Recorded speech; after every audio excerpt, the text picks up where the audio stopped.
আল্লাহ তাআলা কুরআনুল কারীমের মধ্যে বলেন, ইয়া আইয়ুহাল্লাযীনা আমানু, হে আমার ইমানদার বান্দাগণ। আল্লাহ এখানে কোনো কাফেরকে ডাক দেয় নাই, কোনো মুনাফিককে ডাক দেয় নাই, কোনো মুশরিকদেরকে ডাকে নাই, মুমিনদেরকে ডাক দিয়েছেন। বলছেন ইয়া আইয়ুহাল্লাযীনা আমানু, হে আমার ইমানদার বান্দাগণ, উদখুলু ফিস-সিলমি কাফা, তোমরা পরিপূর্ণভাবে ইসলামের মধ্যে প্রবেশ করো।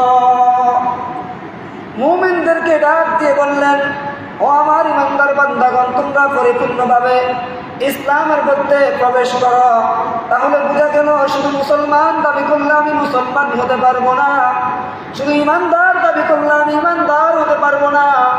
আমি যদি ইমানদার হতে হয়, আমার আল্লাহর যেই হুকুম আমার জন্য নির্ধারিত করে দিয়েছেন, আমি আল্লাহর হুকুমগুলোকে পুঙ্খানুপুঙ্খানে আদায় করতে হবে। আর যদি সেটা করতে না পারি, আল্লাহর হুকুম মানতে না পারি, আমি মুখে মুখে কিয়ামত পর্যন্ত বলতে পারবো আমি মুসলমান, আমি ইমানদার। আল্লাহর কসম করে বলি, আপনি কোনোদিন মুসলমান হতে পারবেন না।